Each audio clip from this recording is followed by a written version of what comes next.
Entremos.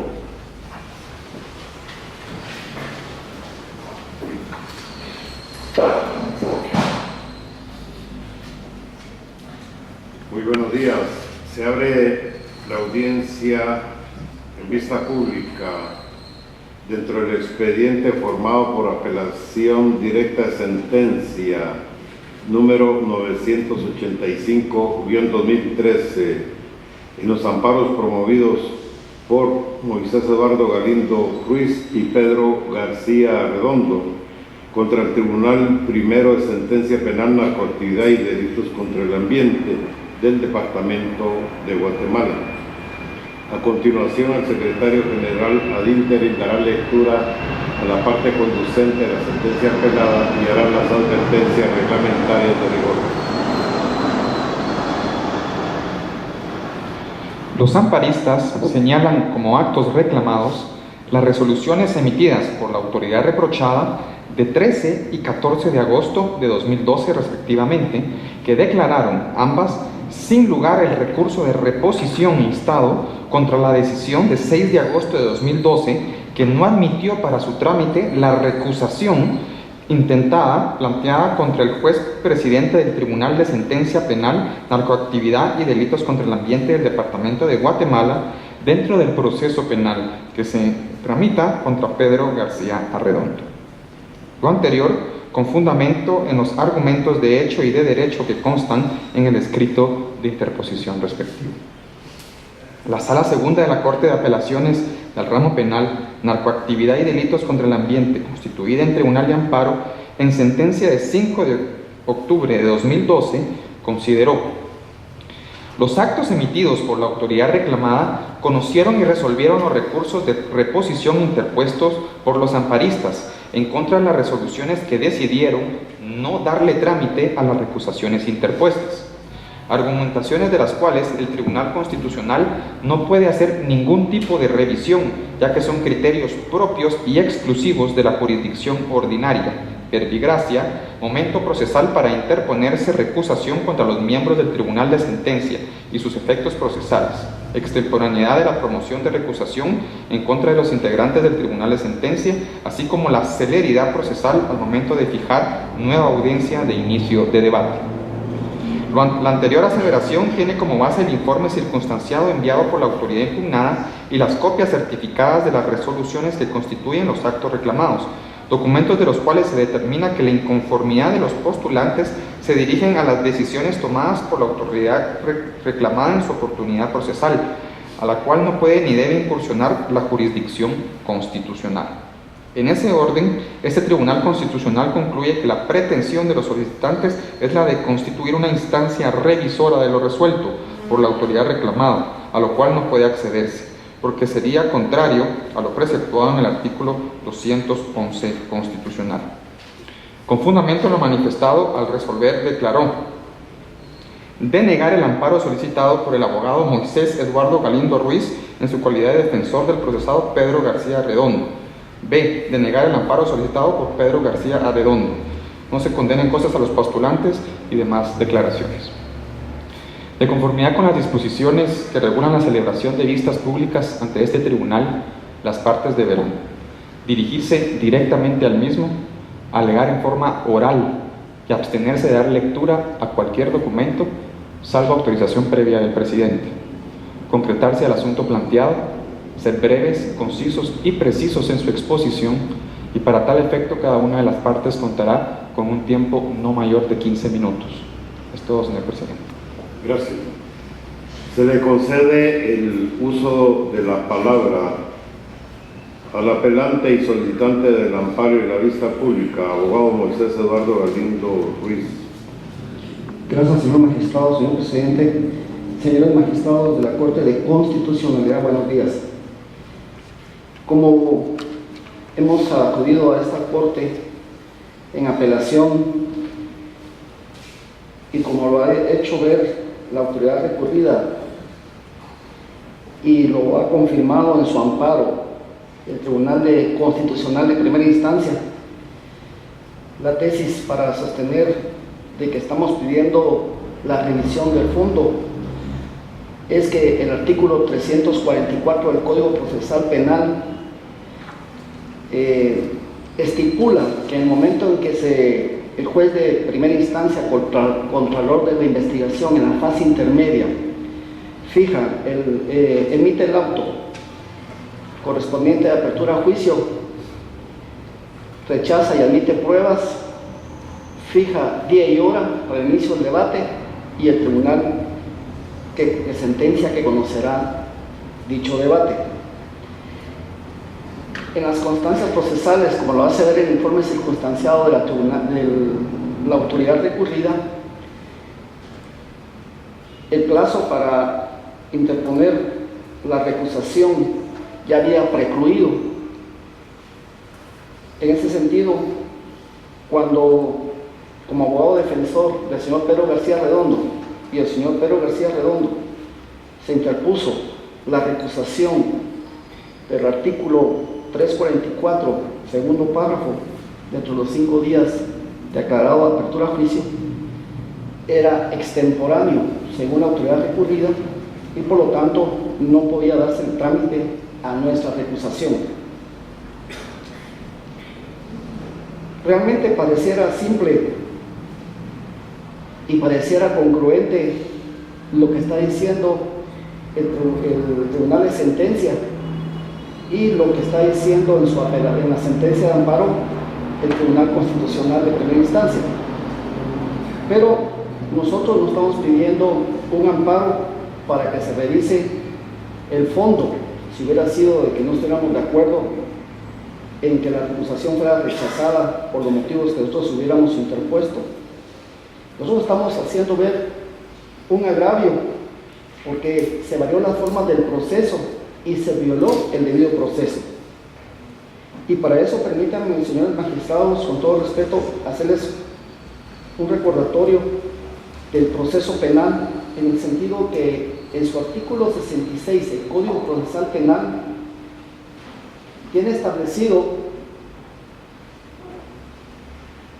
que los impedimentos y excusas se deben tramitar por el procedimiento de la ley del organismo judicial y las recusaciones deben ser tramitadas de acuerdo al 150 bis del Código Procesal Penal, que es una audiencia en la cual se citan a todas las partes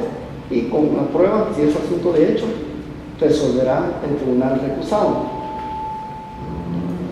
Sin embargo, el Tribunal de Sentencia Mayor Riesgo A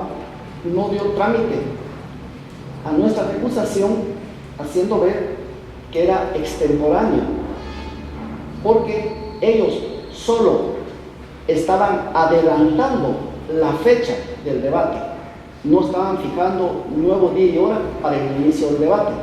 aunque la notificación que a nosotros nos notificaron, para la redundancia, era fijar día y hora para el inicio del debate. Y cuando rechaza el recurso de reposición correspondiente, la autoridad recurrida hace ver que sin más trámite procede a seguir con el proceso de la causa penal, de acuerdo al artículo 129 de la ley del organismo judicial.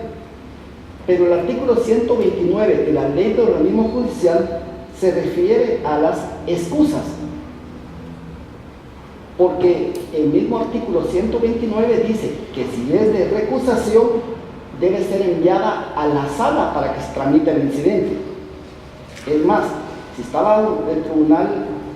recurrido estaba haciendo uso del procedimiento de la ley del organismo judicial, entonces con mayor razón para nosotros la defensa, el artículo 128 de la ley del organismo judicial establece que pueden recusarse con expresión de causa en cualquier estado del proceso antes que se haya dictado sentencia. O sea, teníamos ese derecho. La sala segunda de la Corte de Apelaciones, constituida en Tribunal Constitucional, dice, nos rechaza el amparo porque, como lo ha hecho ver, lo ha leído el secretario de esta Corte, no es una instancia revisora, y eso pues lo sabemos todos los abogados de acuerdo a la jurisprudencia que ha establecido esta Corte de Constitucionalidad, y no puede entrar, dice la sala segunda de la Corte de Apelaciones, a revisar lo resuelto porque ha resuelto de acuerdo al artículo 203 de la Constitución Política de la República de Guatemala. Sin embargo, para nosotros sí hay una violación del debido proceso, porque el auto que está establecido en el artículo 344 tiene dos párrafos. En el primer párrafo es cuando el juez del Contralor de la Investigación, en la fase intermedia, dicta ese auto, acepta o rechaza las pruebas, designa al tribunal y fija día y hora. Ese auto es integral y es parte de la etapa intermedia. En ese sentido, el tribunal de sentencia, cuando viene y adelanta el día y hora del inicio del debate, modificó el auto de la fase intermedia. La modificó y retrotrajo el proceso a la fase intermedia, lo cual es prohibido, pero lo hizo. O sea, no es simplemente vamos a adelantar el debate, porque hay un auto que está dictado ya por el juez de la fase intermedia. El tribunal de sentencia no podía modificar ese auto, porque se estaba retrotrayendo a la fase intermedia. Ese auto solo lo podía modificar el juez de mayor riesgo que nos envió al debate. Estamos hablando de la fase intermedia.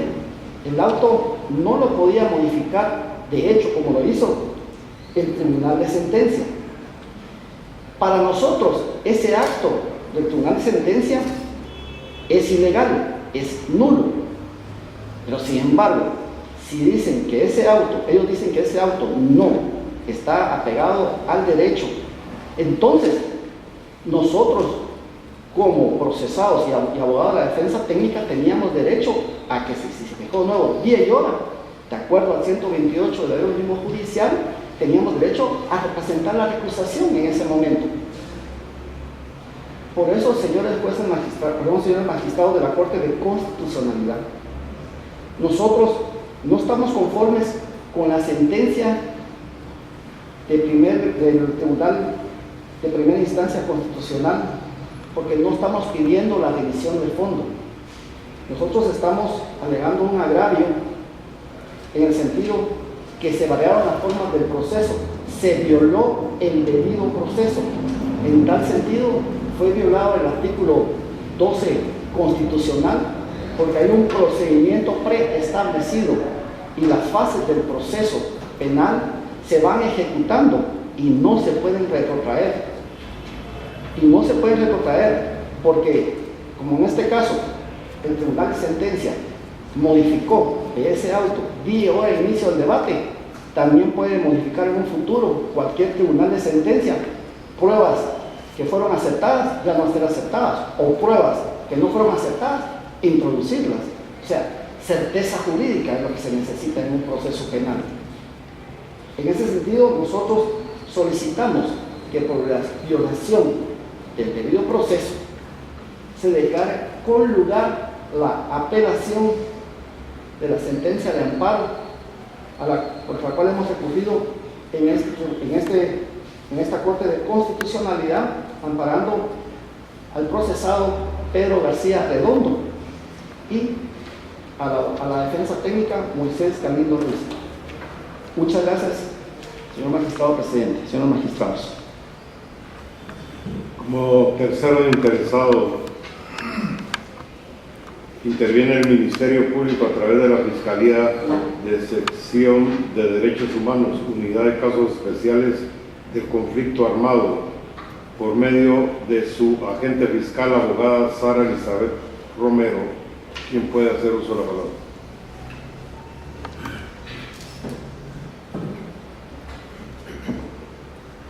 Muchas gracias, honorable magistrado de la Corte de Constitucionalidad. En el ejercicio de las funciones que legalmente me han sido conferidas, en representación de la Unidad de Casos Especiales del Conflicto Armado Interno de la Fiscalía de Sección de Derechos Humanos del Ministerio Público, comparezco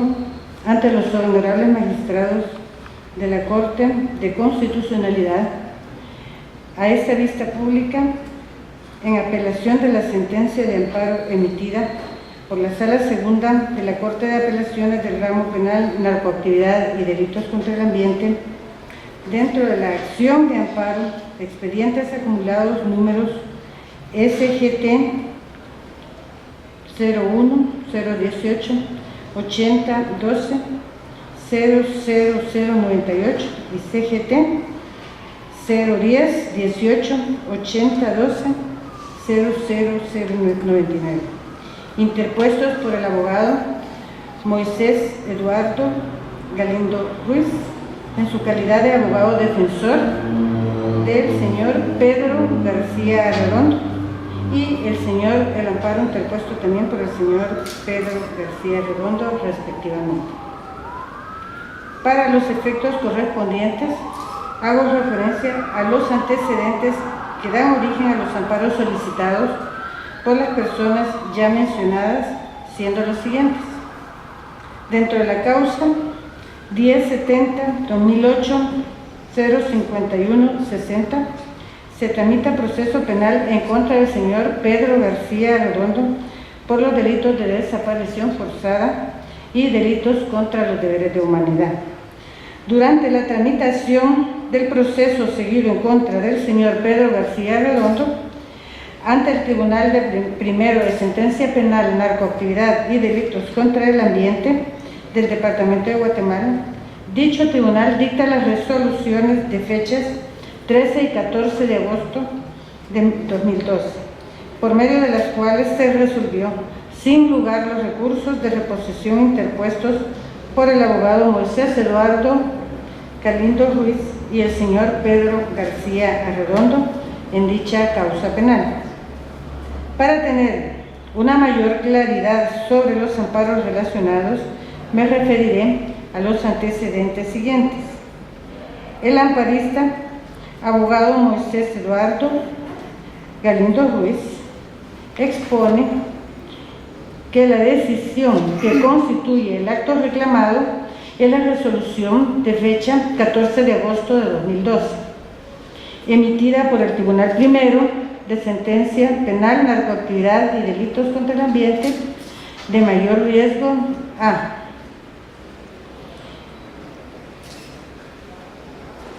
la cual resolvió sin lugar el recurso de reposición interpuesto por su persona en calidad de abogado defensor del señor Pedro García Redondo. Manifiesta que produjo agravio la autoridad cuando resolvió no darle trámite a su recusación interpuesta, lo cual viola el debido proceso según el artículo 66 del Código Procesal Penal. Continúa indicando el postulante que en resolución de fecha 24 de julio de 2012, la autoridad recurrida señaló el 16 de agosto de 2012 el inicio del debate en contra de su defendido. La autoridad impugnada hizo ver que ya había precluido su derecho a recusarlos el 20 de julio de 2012.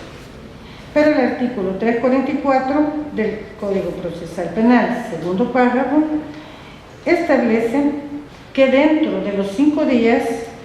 de fijada la audiencia para el debate, tiene derecho como parte procesal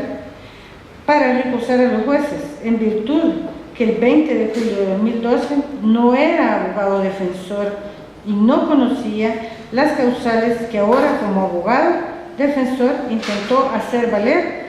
al ser notificado de la fecha de inicio del debate. Agrega el amparista que el artículo citado no contempla lo que sucedió en el caso concreto de su defendido, como lo es el hecho de que los jueces pueden fijar una nueva fecha de inicio de debate, así como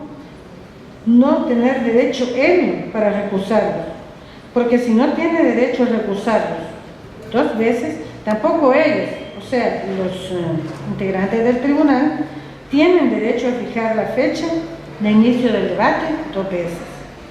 El postulante, Pedro García Redondo, manifiesta que la decisión que constituye el amparo reclamado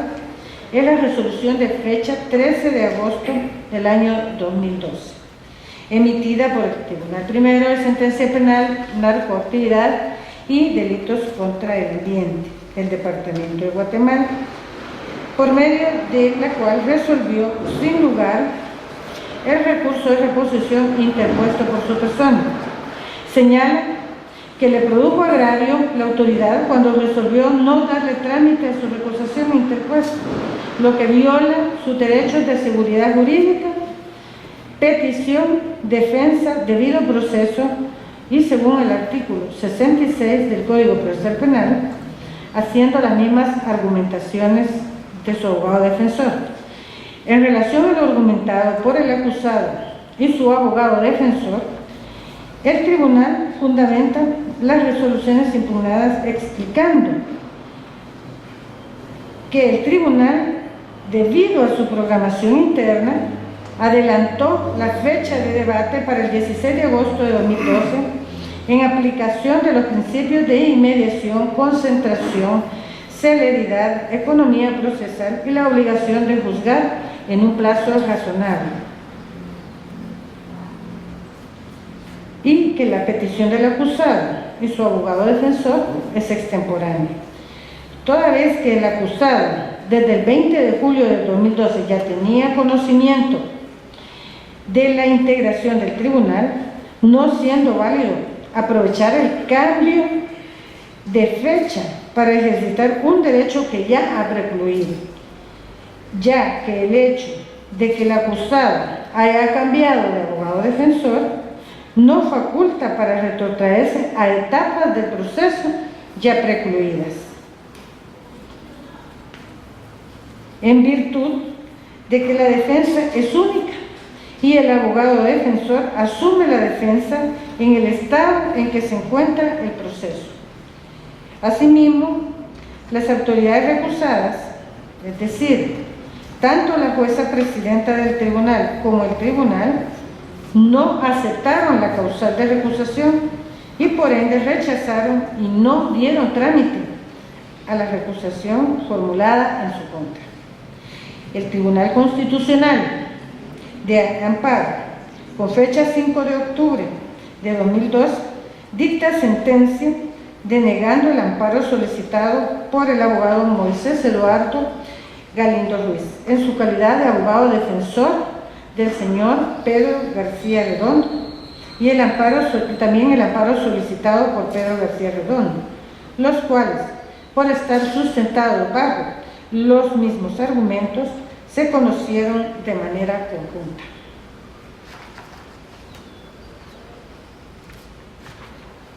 En relación a lo expuesto, esta representación considera que los actos reclamados fueron emitidos por la autoridad impugnada, o sea, el Tribunal Primero de Sentencia Penal, Narcoactividad y Delitos contra el Ambiente del Departamento de Guatemala, en uso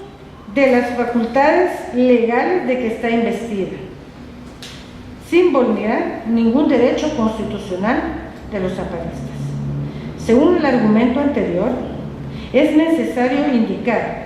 que de conformidad con el artículo 203 de la Constitución Política de la República de Guatemala, la potestad de juzgar y ejecutar lo juzgado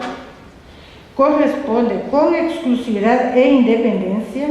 a los tribunales de justicia, circunstancia que no permite que el amparo pueda constituirse en una instancia revisora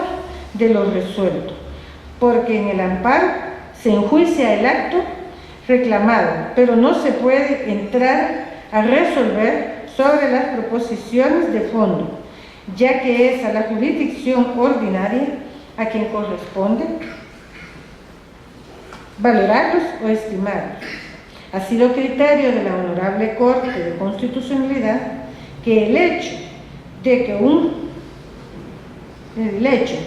de que lo resuelto por un tribunal en la jurisdicción ordinaria, actuando en el ejercicio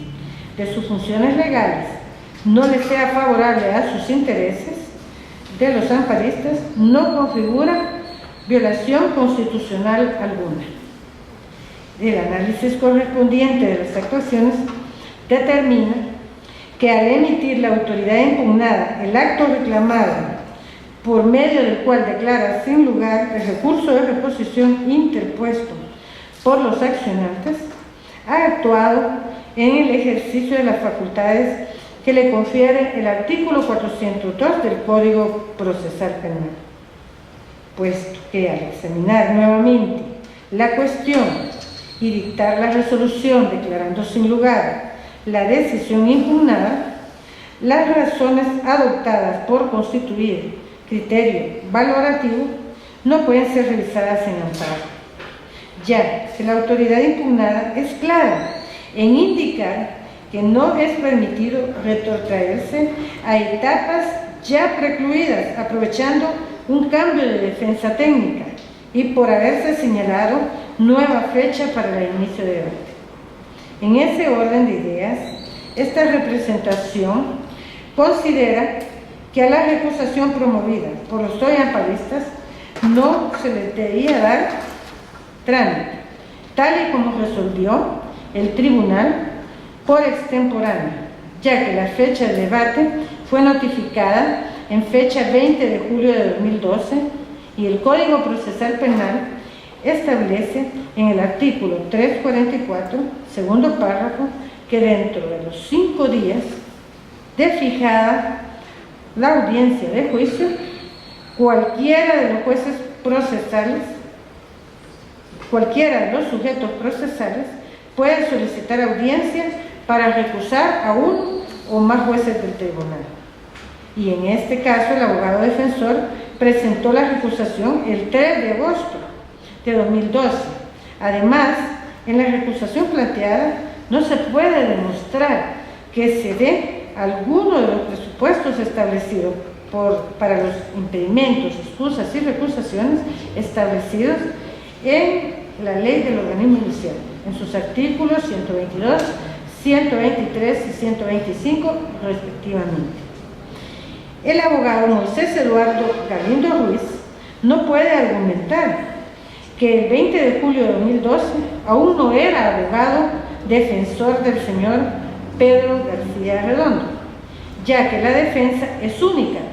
y el abogado defensor asume la defensa en el estado en que se encuentra el proceso. Si no fuera así, cabe formularse en este caso,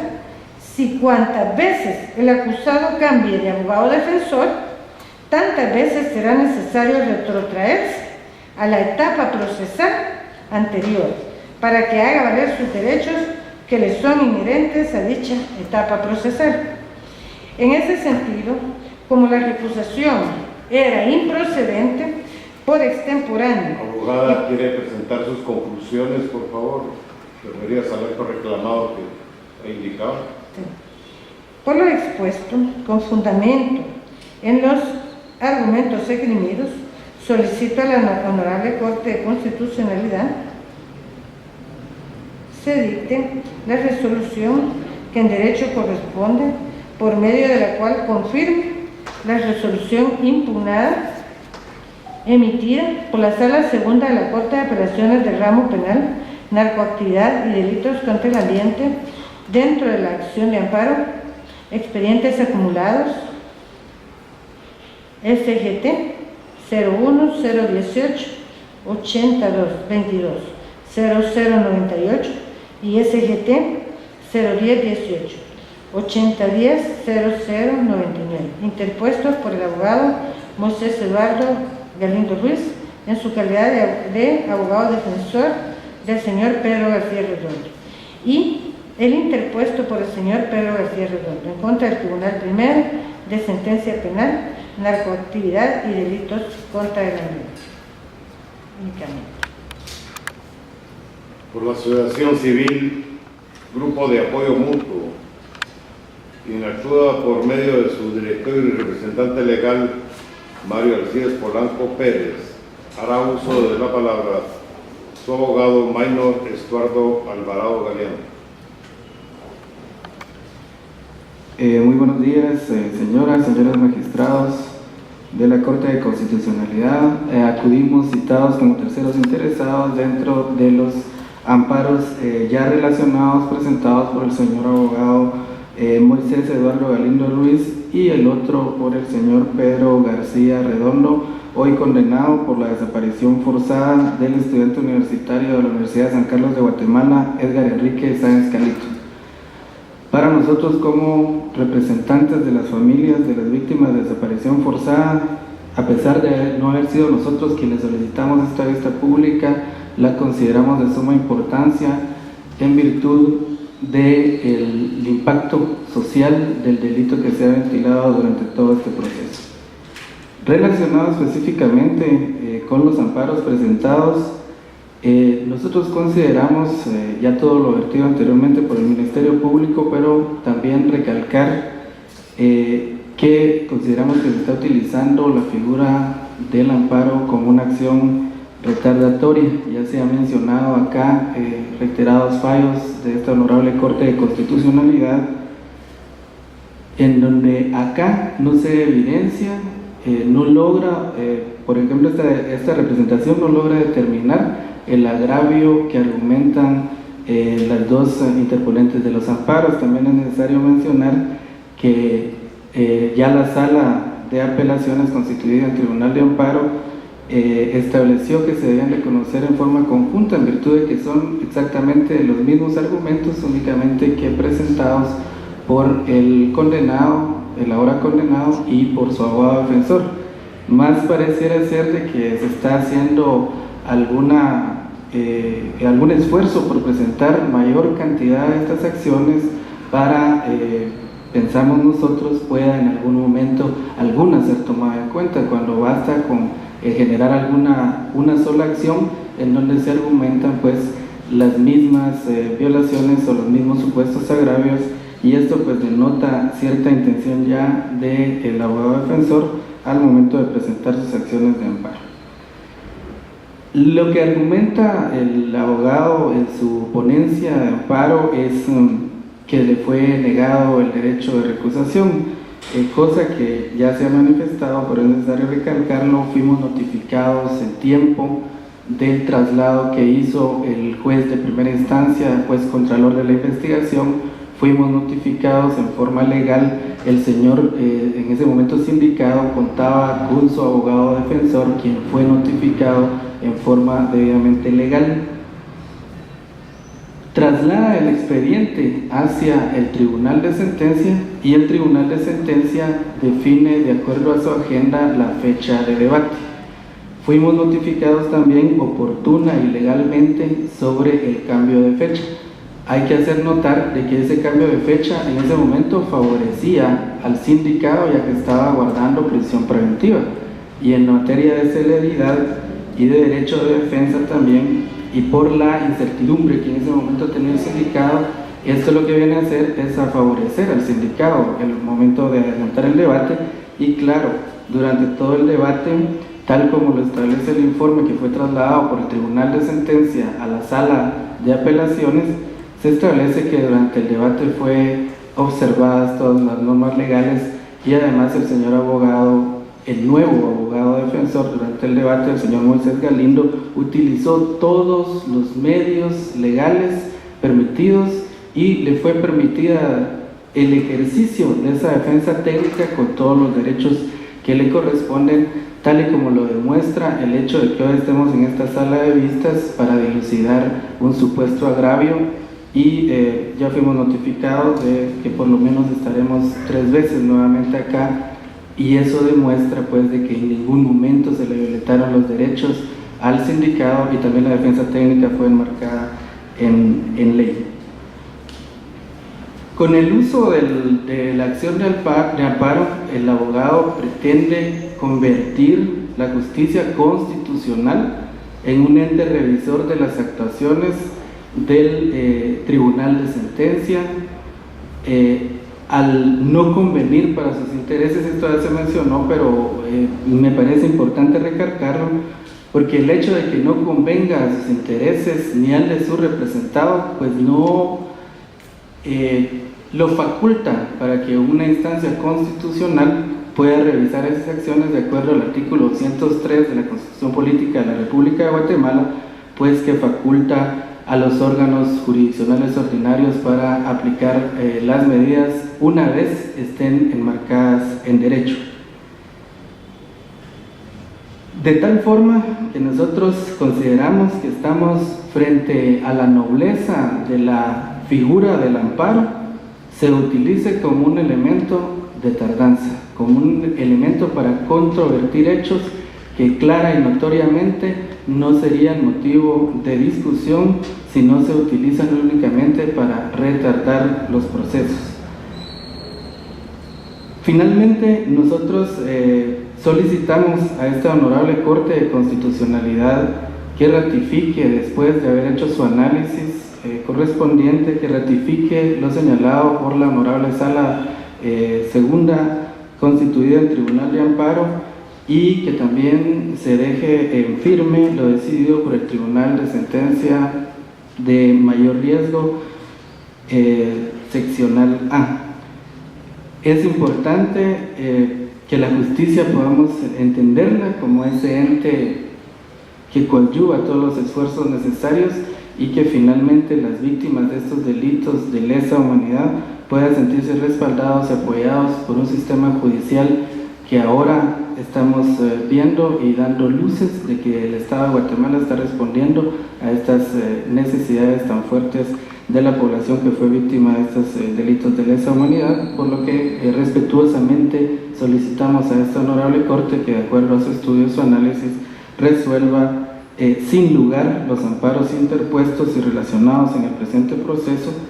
y además que se le condene a los interponentes y se le imponga la multa que corresponde,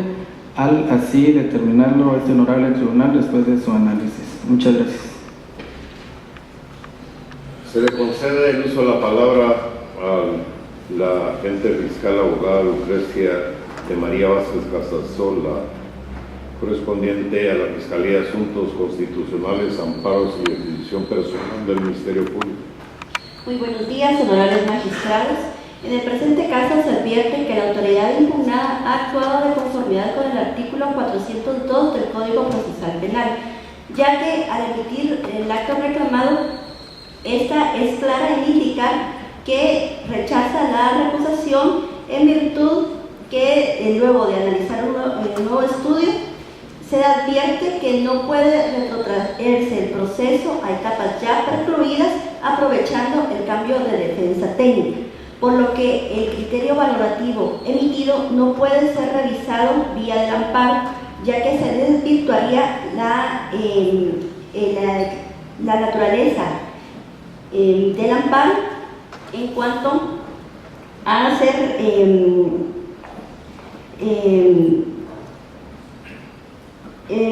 ya que se desarrollaría la finalidad del mismo, puesto que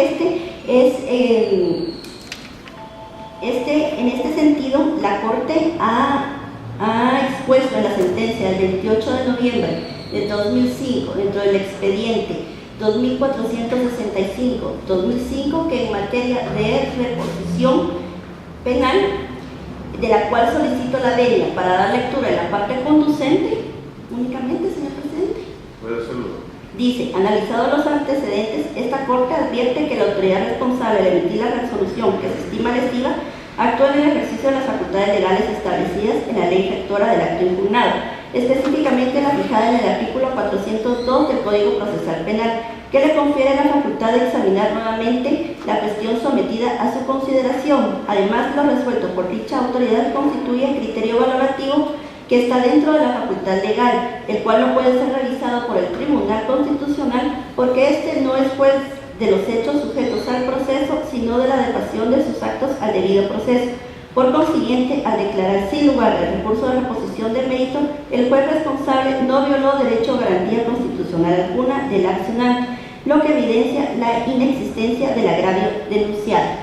por lo que en virtud del expuesto se solicita a esta honorable Corte que sea declarado sin lugar el recurso de apelación planteado, se confirme la sentencia venida en grado y en consecuencia se deniegue el amparo solicitado, emitiéndose las demás declaraciones que corresponden debido a la improcedencia del mismo únicamente. Se da por concluida la presente vista pública.